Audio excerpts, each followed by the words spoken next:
Michael J. Fox n'est pas le premier Marty McFly. Pendant plusieurs semaines, Retour vers le futur a été tourné avec un autre acteur. Des scènes similaires, un scénario inchangé, des partenaires identiques. Ce film existe donc en deux versions, mais une seule a survécu. L'autre version fonctionnait. C'est précisément pour ça qu'elle a été écartée. Dans cette version abandonnée, Marty ne traverse pas le voyage dans le temps comme une aventure. Il ne transforme pas la situation en jeu, il la subit. À l'écran, ce n'est plus le même film. La véritable question n'est donc pas de savoir quel acteur était le meilleur, mais pourquoi cette version a été jugée trop grave pour fonctionner.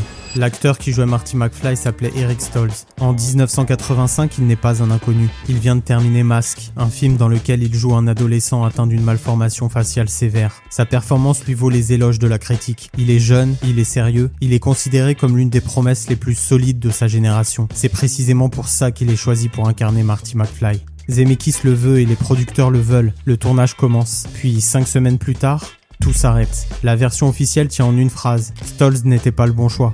Dans chaque interview, le même mot revient. L'alchimie. Quelque chose ne prenait pas. Michael J. Fox est appelé en remplacement. Il arrive sur le plateau et immédiatement tout le monde le sait. C'est une évidence. Et cette évidence, personne ne la remet en question depuis 40 ans. Hollywood appelle ça corriger une erreur. C'est une manière élégante de clore le sujet. Et surtout, de ne pas avoir à l'examiner. Quand un acteur livre une mauvaise performance, les rushs finissent toujours par sortir. Par curiosité, par accident ou par nostalgie. Les archives s'ouvrent, les bonus DVD apparaissent, quelqu'un finit par parler. Les rushs de Stoltz, eux, n'ont jamais été montrés dans leur intégralité. Pas une seule fois en 40 ans. Ce n'est pas le traitement qu'on réserve à une erreur qu'on a corrigée. C'est le traitement qu'on réserve à quelque chose qu'on préfère ne pas avoir à expliquer. Stoltz ne jouait pas mal, il jouait autre chose. Et c'est dans cette différence que se trouve la véritable raison de ce remplacement. Pour comprendre ce choix, il faut revenir à Marty, au personnage lui-même, à ce qu'il rend possible. Il y a une règle fondamentale dans le jeu d'acteur. Acting is reacting. Jouer, c'est réagir. Ce que tu fais dans l'instant où quelque chose t'échappe,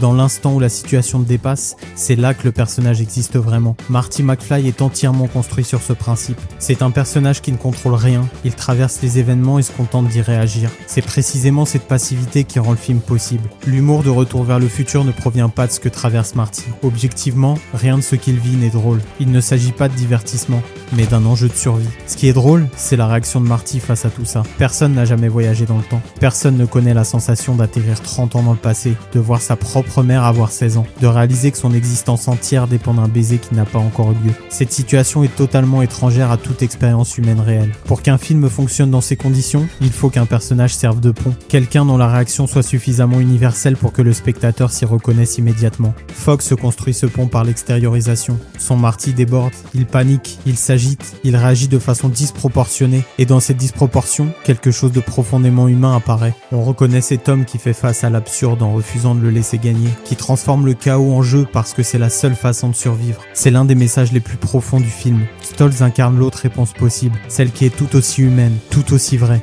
mais qui mène ailleurs. Son Marty intériorise. Il porte le poids de ce qui lui arrive sans chercher à le transformer. Il subit le temps plutôt que de le jouer. Ces deux approches traduisent deux rapports au monde, deux vérités coexistantes auxquelles le cinéma n'accorde pas le même statut. La première fois que Marty atterrit en 1955, il vient de traverser le temps sans le vouloir. Il est seul, la DeLorean est à court d'énergie. Il n'a aucun moyen de rentrer. Il ne sait pas encore comment résoudre le problème. Il ne sait même pas si c'est résolvable. C'est la scène fondatrice du film. Et Michael J. Fox joue cette scène comme s'il venait de faire le manège le plus dingue de sa vie. Il y a de la sidération, oui, mais une sidération lumineuse. Son corps est en surchauffe, ses yeux s'écarquillent. Il trébuche, il regarde autour de lui. Il essaye de comprendre et n'y arrive pas. Cette incapacité à comprendre devient drôle parce qu'elle est jouée dans l'énergie, dans le mouvement, dans une forme d'émerveillement malgré tout. Le spectateur rit parce que Marty a l'air d'un gamin perdu dans un supermarché, pas d'un homme coincé dans le passé. La même scène chez Stoltz donne lieu à un traitement sensiblement différent. Ce qui transparaît dans les rushs et les témoignages de ceux présents sur le plateau, c'est un acteur qui prend la situation au sérieux, qui laisse le poids du moment s'installer, avec une prise de conscience immédiate du danger. Son Marty comprend exactement où il est, ce que cela signifie et ce qu'il risque. Même son apparence va dans ce sens, plus sobre, moins coloré. Cette gravité se retrouve jusque dans sa gestuelle. Stoltz refuse toute maladresse, allant même jusqu'à ne pas trébucher, là où Michael J. Fox fera de la chute un élément de jeu. Et ça change tout, parce Parce que si Marty prend ça au sérieux, le spectateur aussi. Alors la situation prend tout son poids. Être seul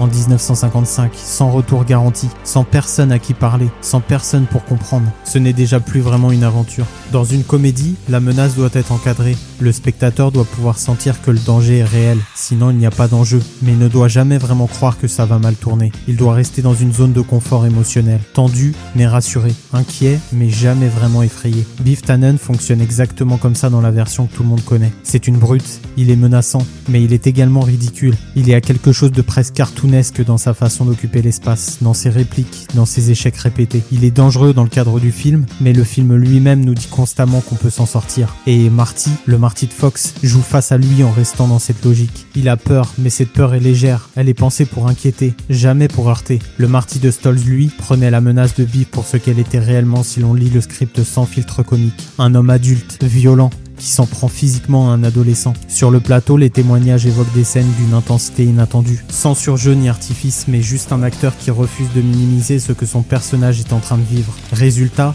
Biff cesse d'être le méchant comique qu'on attend dans une comédie familiale. Il devient véritablement inquiétant, ce qui devait faire sourire mais mal à l'aise. Il y a une scène dans Retour vers le futur qui contient, si on la regarde attentivement, quelque chose d'insoutenable. C'est la scène où Doc explique à Marty la logique de la timeline, ce qui s'est passé, ce qui va se passer, ce qui peut encore changer. Techniquement, c'est une scène d'exposition. Elle est là pour que le spectateur comprenne les règles du voyage temporel. Mais si on s'arrête dessus, que l'on écoute vraiment, alors on réalise quelque chose. Marty est le seul à savoir ce qui a existé. Il est le seul à se souvenir d'une version du monde que personne d'autre ne peut confirmer. Ses parents ne le savent pas même Doc. Personne autour de lui ne partage ses souvenirs. Il porte seul la mémoire d'une réalité qui est en train de se modifier sous ses pieds. Et si quelque chose tourne mal, cette réalité disparaît définitivement. Fox joue cette scène dans une urgence purement pratique. Il y a un problème, il faut le résoudre. Alors on avance. La dimension existentielle glisse sur lui. Et c'est exactement ce qu'il faut pour que le film reste ce qu'il est. Stolz, lui, ne laissait rien glisser. Il habitait la solitude de Marty. Laissait exister le fait que ce personnage est fondamentalement seul dans son expérience. Que personne ne peut vraiment comprendre ce qu'il traverse. Stolz ne trahissait pas le script, il le lisait trop honnêtement. La question n'est donc pas de savoir si la version de Stolz était meilleure, mais plutôt pourquoi cette version était impossible à adapter. Retour vers le futur est un blockbuster,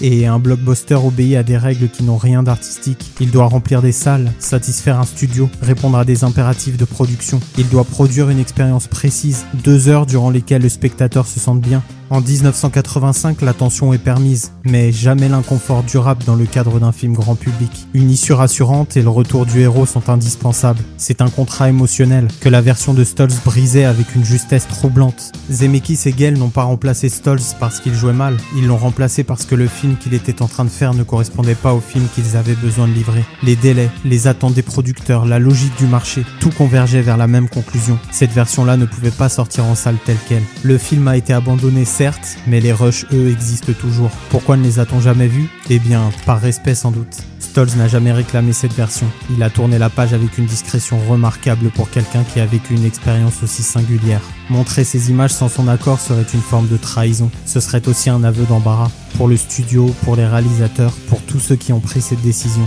Car montrer la version Stolz, c'est ouvrir une conversation inconfortable sur ce qui aurait pu exister, sur les choix qui ont été faits, sur ce qu'on a perdu en gagnant le film que l'on chérit tant. Et surtout, ce serait toucher à un mythe. Retour vers le futur est l'un des films les plus aimés de l'histoire du cinéma populaire. Ce mythe repose sur une image, Michael J. Fox dans la DeLorean.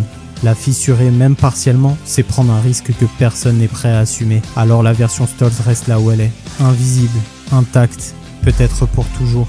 Michael J. Fox était le Marty dont le cinéma avait besoin.